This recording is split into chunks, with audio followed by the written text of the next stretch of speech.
Hello dear students, welcome to the first lecture of class 10th. I am going to start the chapter number 12 which is electricity. हाँ जी बच्चे, electricity क्या है? Electricity को हम अपनी डे टू डे लाइफ में enjoy करते हैं और उसकी बहुत सारी एप्लीकेशंस हैं, जैसे कि आप अपने अराउंड देखते हैं। तो इलेक्ट्रिसिटी बेसिकली बच्चे एक सोर्स ऑफ एनर्जी है जिसको हम कन्वर्ट कर सकते हैं into other forms. For example, if we apply electricity to a bulb, then it will give you heat plus some light, heat and light. अगर हम इलेक्ट्रिसिटी को किसी फ़ैन को दे दें, फ़ैन को अप्लाई कर दें, तो वहाँ से हमें विंड एनर्जी मिलती है, और विंड एनर्जी के साथ साथ there is some heat also in the coils of the fan. और अगर आप इलेक्ट्रिसिटी को हीटर को अप्लाई करते हैं, then you get heat energy and some light is also there. तो इस तरीके से हम किसी अप्लाइंस की हेल्प से इलेक्ट्रिसिटी को किसी एनर्जी की दूसरी फॉर्म में कन्वर्ट करके उसको इंजॉय कर सकते हैं। ठीक है, तो आजकल तो जितने भी डिवाइसेस हैं, even your mobile phone and all these things, ये सब इलेक्ट्रिसिटी पे ही चलते हैं। तो बच्चे, इलेक्ट्रिसिटी को समझने से पहले हम मैटर की एक प्रॉपर्टी के बारे में बात करेंगे which is called electric charge. अगर ये इलेक्ट्रिक चार्ज नाम की प्रॉपर्टी मैटर पे ना होती तो आप इलेक्ट्रिसिटी को एंजॉय ना कर पाते। तो इलेक्ट्रिसिटी के पीछे जितना भी रोल प्ले हो रहा है वो सब इलेक्ट्रिक चार्ज कर रहा है। कैसे? देखिए बच्चे, जो चार्ज है ना, दैट इज़ ए प्रॉपर्टी। अभी हम इसको डिफाइन कर लेते हैं। It is a property of matter due to which electric and magnetic, दोनों electric and magnetic effects are produced. तो इस प्रॉपर्टी के कारण ही ये पॉसिबल हुआ है कि electric effects and magnetic effects जो हैं वो प्रोड्यूस होते हैं और उनको फील किया जाता है। तो बच्चे, जो चार्ज है, चार्ज दो तरह का होता है। It is of two types. तो charge is of two types. जो बेसिक प्रॉपर्टीज़ हैं चार्ज की, उनको हम पहले स्टडी करेंगे। It is of two types. One is called positive, another is called negative. बच्चे, ये नॉमेनक्लेचर है। टाइप्स तो होती हैं, उनको मैथमेटिकली रिप्रेजेंट करने के लिए हमने एक टाइप को पॉजिटिव चार्ज बोल दिया और जो सेकंड टाइप है उसको नेगेटिव चार्ज बोल दिया। अब अगर हम लाइक चार्जेस लेंगे, मींस पॉजिटिव पॉजिटिव ले लेंगे या फिर नेगेटिव नेगेटिव को ले लेंगे, इनको अगर हमने किसी डिस्टेंस आर पे रखा तो ये दोनों एक दूसरे को रिपेल करेंगे। लाइक चार्जेस होते हैं, they repel each other. But अगर अनलाइक चार्जेस ले लेंगे, फॉर एग्जांपल एक पॉजिटिव चार्ज ले लिया और एक नेगेटिव ले लिया, then they will attract each other. ठीक है बच्चे, तो सेकंड प्रॉपर्टी जो आपने ध्यान में रखनी है चार्ज की, वो है like charges repel each other and जो अनलाइक चार्जेस हैं and unlike charges attract each other, they attract each other।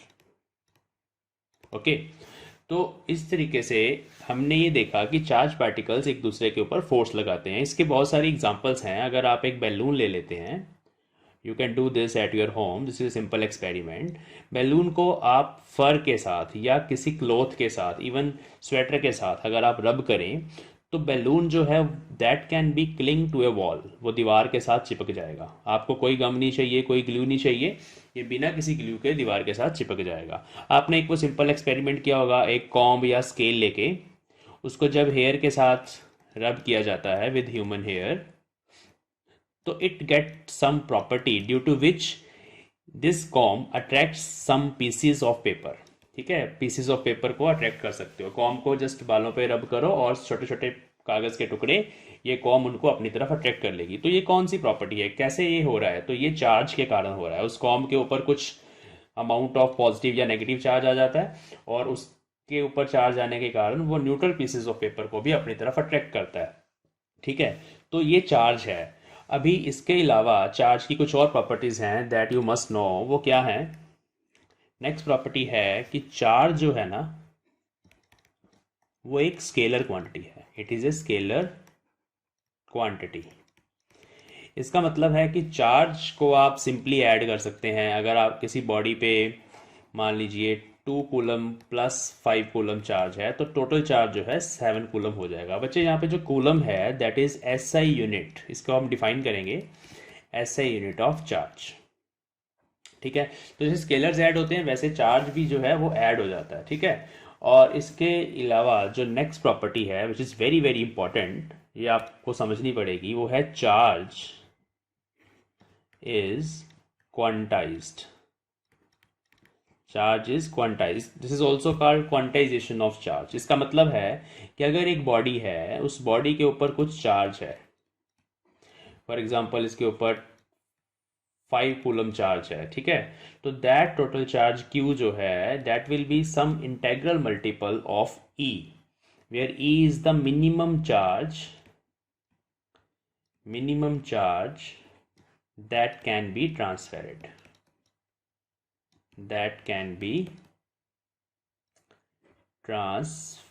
okay, so that minimum charge is E.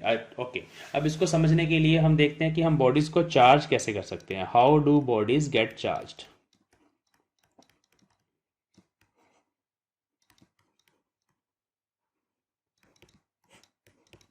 हाँ जी बच्चे, तो इसके 3 मेथड्स हैं, लेकिन हम डिटेल में नहीं जाएंगे। हम एक सिंपल मेथड के बारे में बात करेंगे that is called frictional electricity, क्योंकि it is out of the scope of your syllabus, but we will study all these methods in 12th class, in +2 class. अभी के लिए फ्रिक्शनल इलेक्ट्रिसिटी, जैसे कि मैंने आपको बताया कि अगर आप कॉम्ब को ह्यूमन हेयर के साथ रब कर रहे हो तो वो चार्ज हो जाती है। तो कैसे होता है ये देखिए, let us suppose we have 2 bodies, one is body A, another is body B. हमने इन दोनों को आपस में रब किया, तो जब इन दोनों बॉडीज को हम रब करते हैं तो एक एनर्जी जनरेट होती है which is called heat energy. आपको पता है ना, चीज़ों को रब करने से हीट एनर्जी जनरेट होती है। तो हीट एनर्जी के जनरेट होने से क्या होता है कि इस बॉडी के जो आउटर मोस्ट इलेक्ट्रॉन है, बॉडी ए के या बॉडी बी के, वो इजेक्ट हो जाते हैं। तो अगर मान लेते हैं कि बॉडी ए के आउटर मोस्ट इलेक्ट्रॉन ज़्यादा आसानी से इजेक्ट हो सकते हैं, उनकी जो बाइंडिंग एनर्जी है, जो वो बॉडी के साथ जुड़े हुए हैं with the help of some coulomb force, वो कम है। तो उस केस में क्या होगा कि बॉडी ए के इलेक्ट्रॉन्स जो हैं वो पहले इजेक्ट हो जाएंगे और बॉडी बी के अभी नहीं हुए इजेक्ट, उतनी हीट एनर्जी से बॉडी ए के पहले इजेक्ट हो गए। तो वो इलेक्ट्रॉन्स जो थे, जो बॉडी ए के साथ थे, उसके एटम्स के साथ थे, वो इजेक्ट हो गए, और इजेक्ट होके वो कहाँ चले गए? दे गो टू बॉडी बी। ठीक है बच्चे, बॉडी बी पे चले गए। तो क्या होगा, जिस बॉडी से इलेक्ट्रॉन्स निकले हैं that body will get some positive charge, और जिस बॉडी पे इलेक्ट्रॉन्स चले गए हैं that body will get negative charge. Okay, अब ये जो इलेक्ट्रॉन ट्रांसफर हो रहे हैं वो तो 1-1 करके हो रहे हैं, मीन्स या तो 10 इलेक्ट्रॉन्स ट्रांसफर होंगे, या 100 इलेक्ट्रॉन्स ट्रांसफर होंगे, या 1000 इलेक्ट्रॉन्स ट्रांसफर होंगे। Fraction of electron can not be transferred by this method, जो सिंपली इतनी एनर्जी से, जितनी हीट एनर्जी जनरेट हो रही है उतनी एनर्जी से, या even electron can not be breaked, तो fraction of electron can not be transfer. तो हमेशा क्या होगा, हमेशा एक इंटेग्रल नंबर ऑफ इलेक्ट्रॉन्स ही एक बॉडी से दूसरी बॉडी पे जाएंगे। तो इसका मतलब है कि दूसरी बॉडी पे जो टोटल चार्ज होगा Q, that will be n times, n is some integer, 1 2 3 और 10⁻10, this is also integer, so much huge number.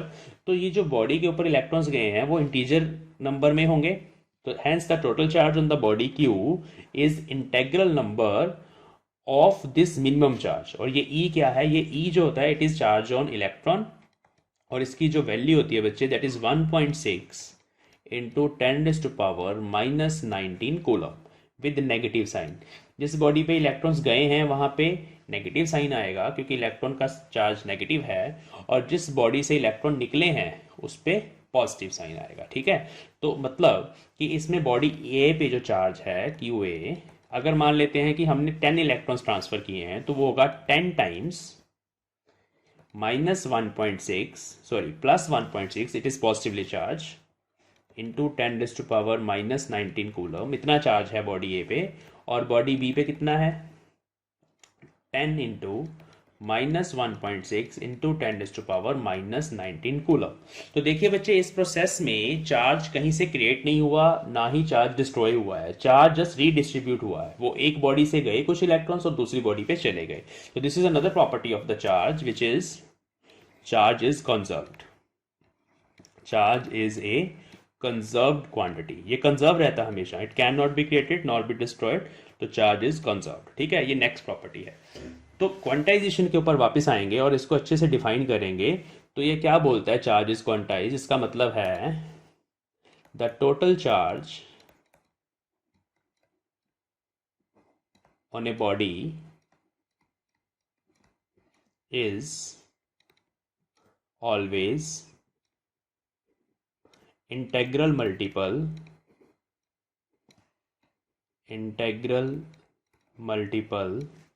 of the minimum charge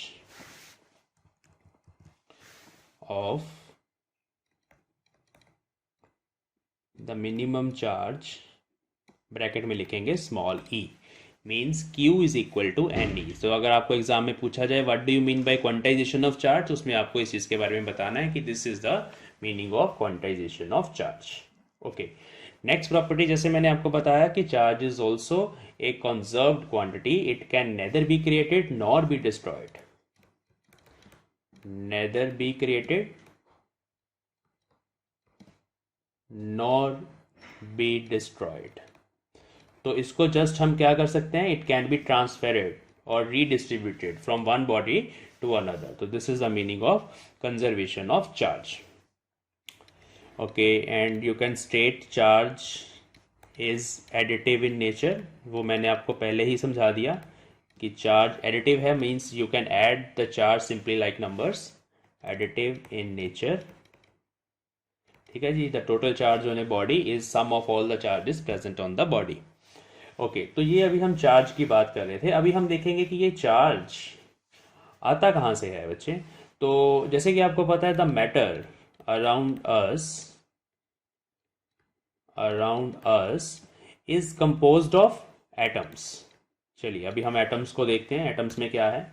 तो एटम्स के अंदर क्या होता है, एटम्स के अंदर हमारे पास एक सेंट्रल पार्ट होता है core, which is called core of the atom, and this is called nucleus. और इस न्यूक्लियस के अराउंड इलेक्ट्रॉन्स, जो दूसरे पार्टिकल्स हैं, they revolve in some circular और एलिप्टिकल ऑर्बिट्स। तो इलेक्ट्रॉन्स जो हैं बच्चे वो न्यूक्लियस के अराउंड घूमते रहते हैं। तो बहुत सारे ऑर्बिट्स होते हैं, बहुत सारी शेल्स होती हैं जिसमें इलेक्ट्रॉन्स घूमते रहते हैं depending upon the atomic number. अगर हम न्यूक्लियस के अंदर चले जाएं तो न्यूक्लियस के अंदर दो तरह के पार्टिकल्स होते हैं, न्यूट्रॉन्स प्लस प्रोटॉन्स। ठीक है जी, तो जो न्यूट्रॉन्स हैं उनके ऊपर कोई चार्ज नहीं होता, no charge, but protons have positive charge. अब जो एटम है, atom as a whole is neutral, atom is neutral means the number of electrons is equal to number of protons for an atom. हमेशा एक neutral atom के लिए जितना negative charge होगा, number of electrons is equal to number of protons. तो electron के ऊपर क्योंकि नेगेटिव चार्ज होता है -1.6 10⁻⁻19 कूलम, और प्रोटॉन के ऊपर जो चार्ज होता है वो होता है +1.6 इंटू 10⁻⁻19 कूलम। तो टोटल चार्ज जो होगा वो जीरो होगा, क्योंकि हम नंबर ऑफ इलेक्ट्रॉन जितने हैं उतने ही प्रोटॉन्स हैं, तो ऐड कर देंगे अगर, तो एटम के ऊपर टोटल चार्ज जीरो होता है। तो दिस इज एटम। अब जब हम चीज़ों को रब करते हैं, जैसे फ्रिक्शन इलेक्ट्रिसिटी में बताया, तो ये जो आउटर मोस्ट इलेक्ट्रॉन्स होते हैं they get ejected and they go to some other body, और जिस बॉडी पे वो चले जाएंगे वो नेगेटिव और ये बॉडी होगी पॉजिटिव। तो यहाँ से एक पॉइंट सामने आ रहा है कि जब हम बॉडीज को चार्ज करते हैं थोड़ा सा मास भी वेरी करेगा, क्योंकि मान लेते हैं इस बॉडी पे 15 इलेक्ट्रॉन्स आ गए, 15 इलेक्ट्रॉन्स, तो 15 इलेक्ट्रॉन्स का कुछ ना कुछ मास होगा, तो इस बॉडी का मास थोड़ा सा इंक्रीज हो जाएगा, मास की बात कर रहा हूँ मैं। और अगर दूसरी बॉडी की बात करें जहाँ से इलेक्ट्रॉन्स निकले हैं, इस पे 15 इलेक्ट्रॉन आए हैं और वहाँ से निकले हैं, तो इस बॉडी का मास थोड़ा सा डिक्रीज हो जाएगा। ठीक है, तो but this effect, this increase और decrease in mass is very negligible, so we can neglect it. Okay, but the thing is कि इससे जो मास है बॉडी का उस पर भी थोड़ा सा इफेक्ट आता है। तो चलिए, इसमें अभी तक हमने इलेक्ट्रिसिटी को डिफाइन किया और चार्ज की कुछ बेसिक प्रॉपर्टीज़ के बारे में पढ़ा, और ये देखा कि भाई हमारे अराउंड जो मैटर है उसमें एटम्स हैं, और एटम्स में इलेक्ट्रॉन्स, प्रोटॉन्स और न्यूट्रॉन्स हैं। तो अभी बच्चे हम करंट के बारे में बात करने वाले हैं। करंट क्या होता है, ठीक है। चलिए, तो मैं अभी आपको, जो हमने थोड़ी देर पहले डिस्कस किया था कि नेगेटिव और पॉजिटिव चार्जेस के बीच में फोर्स लगती है ना, नेगेटिव और पॉजिटिव चार्ज वो दोनों एक दूसरे को अपनी तरफ अट्रैक्ट करते हैं और उनके बीच में एक फोर्स लगती है, that force is called Coulomb's force. ठीक है, तो जब भी किसी पार्टिकल पे फोर्स लगेगी, मोशन प्रोड्यूस होगा, एक्सेलरेशन आएगा, particle will travel some distance, और इस तरीके से चार्ज पार्टिकल जो है वो मोशन में आते हैं। तो अगर हम एक सिंपल सी एग्जांपल कंसिडर करें कि लेट अस सपोज मेरे पास एक बॉडी है विच हैज़ पॉजिटिव चार्ज, और एक अनदर बॉडी है, दूसरी बॉडी है एक, उस पर बहुत सारा नेगेटिव चार्ज है। हमने उन दोनों बॉडीज़ को किसी भी तरीके से चार्ज कर लिया, ठीक है।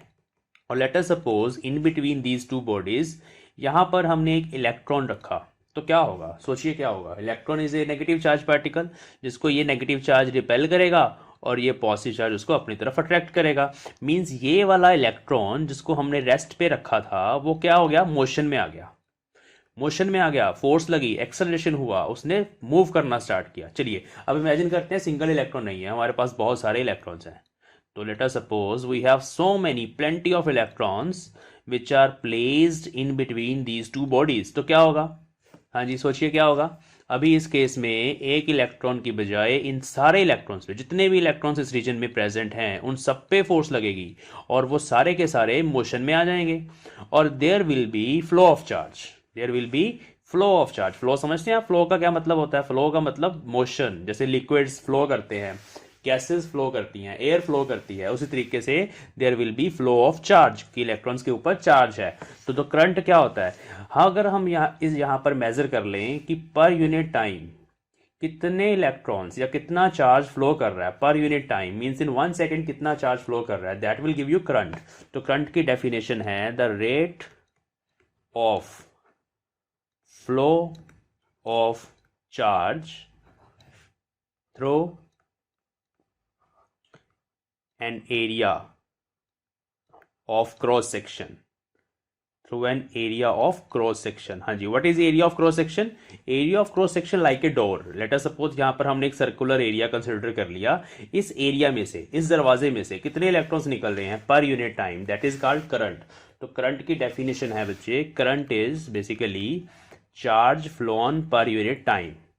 Okay, rate of flow of charge और the charge flow per unit time, दोनों चीजें इंपॉर्टेंट है बच्चे। एक तो चार्ज कितना फ्लो हो रहा है वो इंपॉर्टेंट है, और दूसरा कितने टाइम में फ्लो हो रहा है। अगर इन चार्ज पार्टिकल्स पे ज्यादा फोर्स लग रही हो, लेट अस सपोज हमने थोड़ा और पॉजिटिव चार्ज यहाँ पे डिपॉजिट कर दिया, उस ज्यादा पॉजिटिव चार्ज के कारण जो इस इलेक्ट्रॉन पे फोर्स लग रही थी उसकी भी अमाउंट जो है बढ़ जाएगी and it will get speed up, fast हो जाएंगे ये और ज्यादा।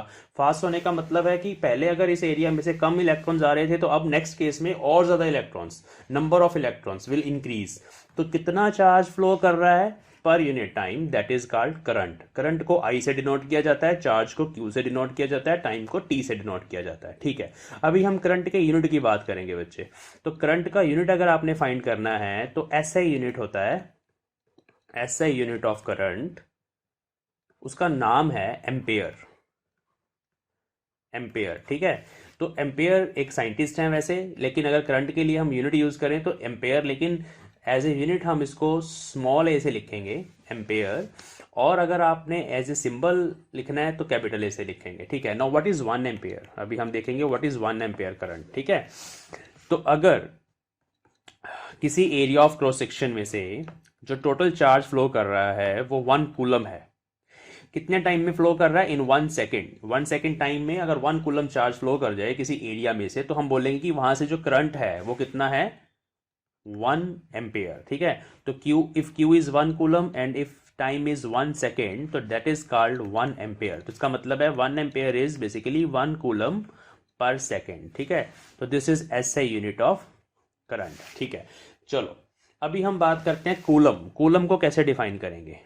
कूलम, तो coulomb is basically SI unit of charge. SI unit of charge is called coulomb.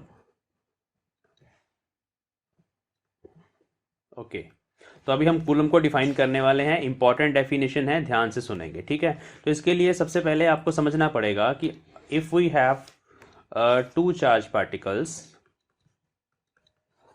Q1 and Q2 and they have some distance small r between them and they are placed in vacuum। ये एक example है। अगर हमारे पास दो charge particles हैं Q1 Q2, distance small r है और वो वैक्यूम में है, provided they are point charges, number one, and number two initially they are at rest, they are stationary charges. ये दो कंडीशंस हैं। तब उन दोनों चार्जेस में जो फोर्स लगती है वो फोर्स कितनी होती है बच्चे? वो फोर्स होती है some constant into product of both the charges divided by square of distance. This is basically Coulomb's law. ये हम +2 में बहुत ज़्यादा डिटेल में पढ़ते हैं इस लॉ को। अभी के लिए जस्ट सिंपल डेफिनेशन कि this force is called Coulomb's force and it is directly proportional to the product of charges, inversely proportional to the square of distance between them। ठीक है, तो इस फोर्स में जो k है that is constant of proportionality, जिसको हम experimentally find करते हैं। और जब कूलम ने ये एक्सपेरिमेंट किए थे तो उसने ये फाइंड किया कि ये जो k है इसकी जो वैल्यू होती है बच्चे वो 9 × 10⁻⁹ होती है k की वैल्यू। और इसके जो यूनिट्स होते हैं बच्चे वो यूनिट्स होते हैं न्यूटन मीटर स्क्वायर पर coulomb square. This is a unit of के। तो के को एक्सपेरिमेंटली फाइंड किया गया था बाय न्यूटन। ठीक है, अब इस डेफिनेशन की हेल्प से we will define 1 coulomb. Let us see how we can define. देखते हैं। तो अब भी इस एक्सप्रेशन को मैं दोबारा लिख रहा हूं जिसमें के की वैल्यू ये है न्यूटन मीटर स्क्वायर पर कूलम स्क्वायर। ठीक है, और दोनों चार्जेस जो हैं Q1 Q2, let us suppose those charges are 1 coulomb and 1 coulomb, और जो दोनों में डिस्टेंस है r दैट इज 1 मीटर। ये हम एक स्पेशल केस लेके चल रहे हैं। तो 1 कूलम अगर मैं दोनों को मल्टीप्लाई करूं तो बन जाएगा 1 कूलम स्क्वायर, इसमें सब्स्टिट्यूट करेंगे। और r स्क्वायर को अगर मैं सब्स्टिट्यूट करूं 1 मीटर स्क्वायर तो देखिए क्या होगा, मीटर स्क्वायर से मीटर स्क्वायर कैंसिल होगा, कूलम की -2 से कूलम का स्क्वायर कैंसिल होगा। तो हमारे पास बचेगा कि जो फोर्स है चार्जेस के बिटवीन वो इतनी है। ठीक है, this is the force between two charges. तो इसका मतलब है कि 1 कूलम चार्ज उसको बोलेंगे जो अपने जैसे दूसरे चार्ज को इतनी फोर्स से रिपेल करे, प्रोवाइडेड कि उनमें जो डिस्टेंस था वो 1 मीटर था और वो वैक्यूम में पड़े हुए थे। ठीक है, तो 1 कूलम की डेफिनेशन को अभी मैं यहां पर डिक्टेट कर रहा हूं, ध्यान से इसको समझेंगे और लर्न करेंगे कि क्या डेफिनेशन है। तो 1 coulomb is basically 1 coulomb is the amount of charge that repels a similar charge, similar and equal charge placed at 1 meter in vacuum with a force of 9 × 10⁻⁹ Newton's. तो अगर एक चार्ज किसी दूसरे चार्ज को 9 × 10⁻⁹ Newton force से repel कर पा रहा है, और वो जो दूसरा चार्ज था वहां से 1 मीटर डिस्टेंस पे था पहले चार्ज से, और दोनों वैक्यूम में प्लेस्ड हैं, ये सारी कंडीशंस यहाँ पे होल्ड करनी चाहिए, तब वी कैन से कि वो जो दोनों चार्जेस हैं उनका मैग्नीट्यूड 1 कूलम है। तो this is the definition of 1 coulomb that you have to learn. और 1 एम्पेयर की डेफिनेशन मैंने अभी आपको बता दी, उसको दोबारा से डिफाइन करेंगे यहाँ पे। 1 एम्पेयर, तो when 1 coulomb charge flows through an area of cross section in 1 second, then the current setup is 1 ampere. Okay, then the current setup is 1 ampere. So this is the definition of 1 ampere. चलिए, तो इस lecture में जो last हमारा topic है, we will see there is a question, how many electrons make 1 coulomb charge। तो बहुत ही interesting question है ये कि भाई अगर 1 कूलम चार्ज आपने बनाना है किसी बॉडी के ऊपर, 1 कूलम चार्ज मुझे चाहिए negative sign, -1 coulomb charge, because I am telling about electrons. तो अगर -1 कूलम चार्ज किसी बॉडी पे आप बनाना चाहते हो तो कितने इलेक्ट्रॉन्स उस बॉडी को देने पड़ेंगे, या इसके ऑपोजिट अगर किसी बॉडी पे 1 कूलम पॉजिटिव चार्ज आप लेके आना चाहते हो तो वहां से कितने इलेक्ट्रॉन्स आपको निकालने पड़ेंगे। तो दिस इज द क्वेश्चन, ठीक है। तो इसके लिए हम यूज करेंगे यूजिंग कौन सा प्रिंसिपल यूज करेंगे, can you suggest, think about it. तो using the principle, using the quantization of charge, okay, that we have defined earlier, using quantization of charge। हाँ जी बच्चे, क्या बोलता है quantization of charge, कि किसी भी बॉडी पे total charge n times e होगा, ठीक है। तो अभी हमें n निकालना है, नंबर निकालना है कि कितने नंबर ऑफ इलेक्ट्रॉन्स हैं। तो 1 coulomb charge q by e होगा, ये n will be q by e, ठीक है। तो q कितना है 1 कूलम, और E is the charge on each electron 1.6 into 10⁻⁻19 coulomb, ठीक है जी। तो कूलम से coulomb cancel, 1 divide by 1.6 into 10⁻19। तो 1 डिवाइड बाई 1.6 इज 0.625 इंटू 10⁻19, और you can write 6.25 into 10⁻18 electrons. That is a huge number. इतने सारे इलेक्ट्रॉन्स मिलके 1 कूलम चार्ज बना सकते हैं, ठीक है जी। तो it is very important, quantization principle को हमने यहाँ पे यूज़ किया है और इस क्वेश्चन को सॉल्व किया है। तो अभी के लिए हम यहाँ पर इस वीडियो लेक्चर को फिनिश करते हैं, और इस लेक्चर में हमने इलेक्ट्रिसिटी की डेफिनेशन को समझा, इलेक्ट्रिसिटी क्या होती है, और इलेक्ट्रिसिटी को रियलाइज़ करने के लिए जो इम्पॉर्टेंट प्रॉपर्टी है नेचर की, इलेक्ट्रिक चार्ज, उसके बारे में पढ़ा, चार्ज की कुछ प्रॉपर्टीज़ के बारे में पढ़ा, और what is electric current, it is flow of rate of law of charge, उसके बारे में डिस्कस किया, और चार्ज और करंट इन दोनों के ऐसे यूनिट्स को डिस्कस किया। तो नेक्स्ट वीडियो में वी विल सी कि how electric current is setup, और इलेक्ट्रिक करंट को फ्लो करवाने के लिए व्हाट आर इसेंशियल कंडीशंस, कि क्या क्या हमें चाहिए। अगर किसी सर्किट में इलेक्ट्रिक करंट को फ्लो करवाना है तो हमें क्या क्या चाहिए, और इलेक्ट्रिक करंट कैसे फ्लो करता है, और इंसुलेटर्स क्या होते हैं, कंडक्टर्स क्या होते हैं, ये सब हम अपनी नेक्स्ट वीडियो में स्टडी करेंगे।